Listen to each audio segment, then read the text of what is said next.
Hi, I'm Rachel Hiller. I'm co-director of the UK Trauma Council and a professor in child and adolescent mental health at UCL.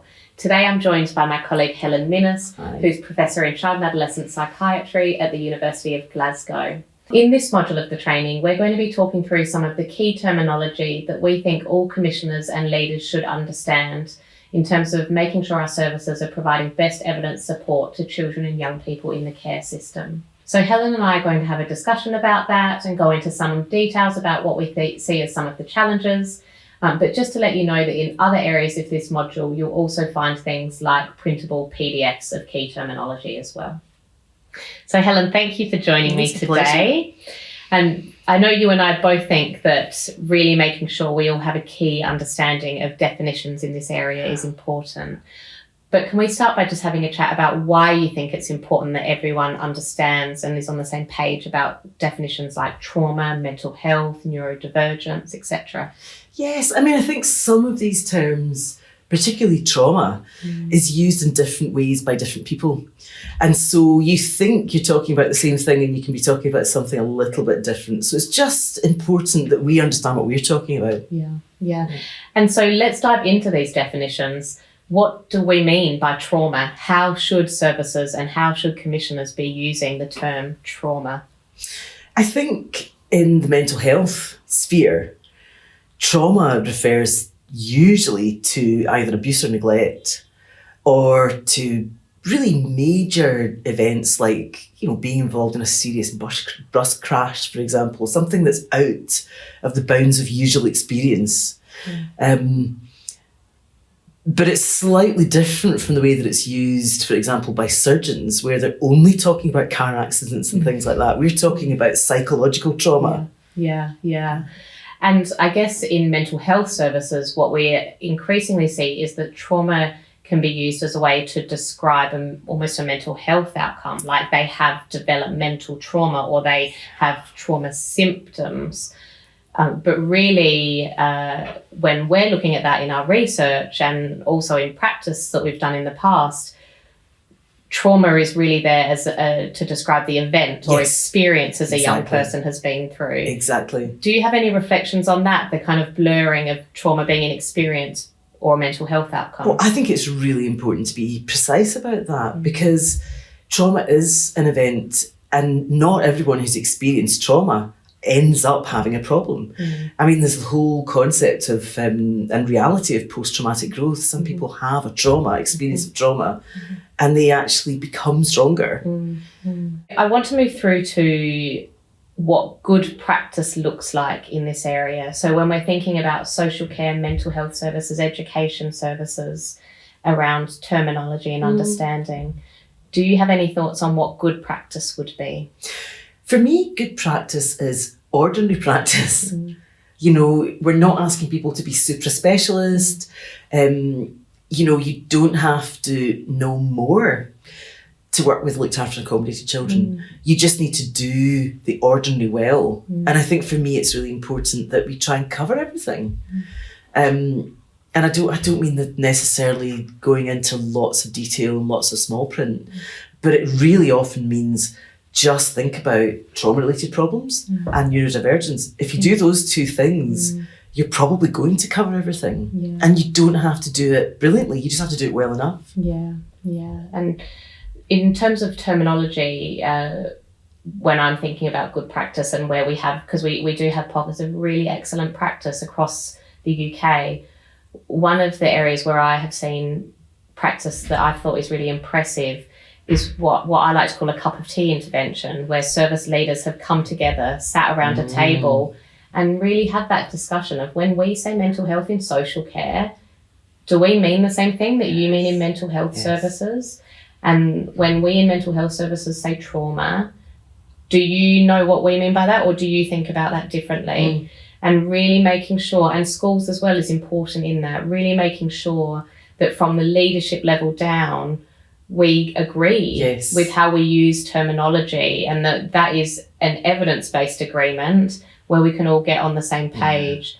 So children aren't going back and forth with different professionals using different language that doesn't really feel like it resonates with their needs. I agree. And I love that analogy of a cup of tea, because actually if you have a cup of tea, then you also don't get too hung up. It's just getting together. So if we've all had a cup of tea as professionals and we've built relationships, then we can provide families with that hug, that kind of, the circle around of absolutely. support. Yeah. I think at the end of the day, if the professionals and services can all agree and therefore have built those relationships and trust to be able to agree with each other, or to be able to disagree and talk about that and come on the same page, that only improves the support that then young people and families get, and our ability to hug around the family and provide them with what they need. So that getting on the same page, not just in that cup of tea meeting, but also in referral templates, access information, whatever it might be, that is going to create a much more consistent experience for children and young people and families and carers. Exactly. And if there are misunderstandings, that we know each other well enough that we can just pick up the phone. Yes, exactly. Those relationships aren't just about children. No. They're about the professionals Absolutely. around them as well. Another piece of the puzzle is that we know for young people in care or care experienced young people more broadly, even if they are able to access a mental health service, they will often, and not always, there is again this great practice out there, and I know frontline professionals are working so hard at the moment in very difficult systems, but we also can't get around the fact that when we speak to young people, and especially when we speak to care leavers, they are often left feeling very dissatisfied about the mental health support they received. I wonder if we could wave a magic wand and everything could be the way we want it to be, what are some of the key things that you would like to see within mental health services to better, and that mental health service might be CAMHS, but when it's important to say when we're talking about mental health services, it can also be a social care-based mental health service, voluntary sector, joint commissioned. Mental health services can look different in different regions. But so talking about a mental health service broadly, what would you like to see to better meet the needs of children in care? I would actually like to see us all being more generalist. I think it's a mistake to become super specialists. So we end up with ADHD pathways, autism pathways, PTSD pathways. We need to all be able to think about all of those things. And it's not that you would never want there to be specialists, but those specialists should be there to kind of consult and help us when we're stuck.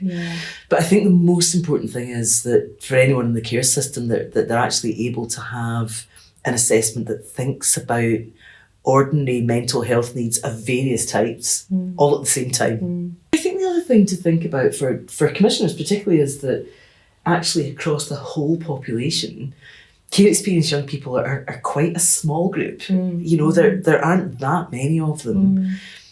But they are the group that at the moment across the UK tend to struggle most to get into services. And so I think it's really understanding that these young people, these children and young people are our priority.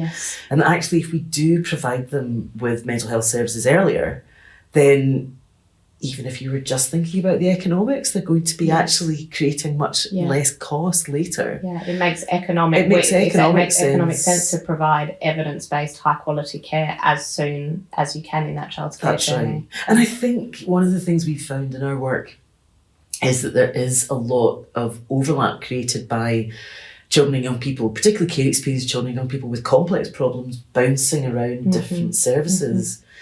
So, I mean, I'm not saying this is an easy problem, and I must say I take my hat off to commissioners who have to grapple with this because it really is thinking systemically, isn't it? But it's how do you organise services in a way that there can be one-stop shops? And they're not super specialised one-stop shops, but that the front door doesn't need to be super specialised. The front door can do what we might call psychiatry or psychology 101. Good assessment, good formulation.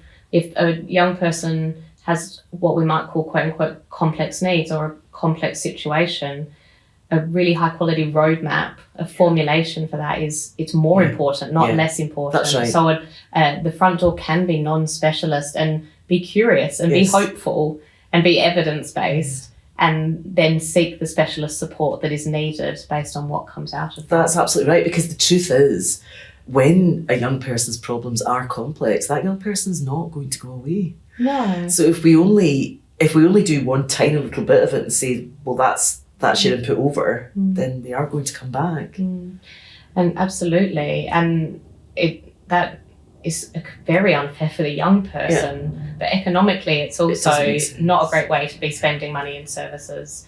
I wonder if the cup of tea analogy rings true again, where probably from the commissioning level, one of the best things you can do, which can be done in any region without any money required, is to bring your service leadership together, your CAMS leadership, your social care leadership, whatever the big voluntary sector organisations are in your area, and have that discussion of where are we providing mental health support for this group of young people? Where is that coming from? What does that look like? Is it meeting their needs? What does our assessment package look like? Have that conversation collectively so everyone knows. And you will identify gaps, sometimes quite major gaps in your provision, but we can't avoid that. That has to be out on the table. That has to be part of that discussion so we can make sure we're moving forward in a way that works for young people. And I think I've seen examples of that happening spectacularly well. Definitely. You know, I was chatting to a very senior social worker recently, and she said, my biggest concern at the moment is neurodivergence. Now that was music to my ears, because 10 years ago, on the whole, social workers were not thinking about neurodivergence. And I think that's because in that particular area, senior social workers and senior health commissioners are actually having conversations about looked after and accommodated children together, and they have shared concerns. And it's that cup of tea analogy. But I do think once that happens, there is a potential to redesign services in a way that really works for this group of young people, children and young people. And you and I have both seen examples of that happening, even in the complexity of services at the moment, that change can actually happen, and bringing that to all regions, so all children in care have access to services to meet their needs, is really one of the goals of this training video. Absolutely. So thank you, Helen, for joining me for that discussion. It's always really interesting to have space to reflect on some of these issues. We know the role of commissioning and the role of service leadership is very complicated, that there's not enough money in the system, that people don't always have the resources they need.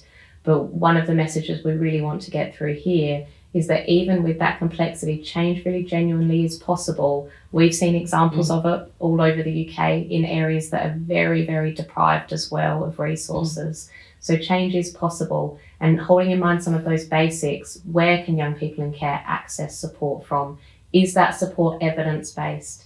And thinking about, as a commissioner, what your role is in supporting that in your area. If you'd like to find out more, please see the UK Trauma Council website, but also within this package of training, we have modules on understanding the NICE guidelines, understanding what we mean by evidence-based practice, and also as commissioners and leaders, what you should expect from your services in terms of evaluating what they're offering.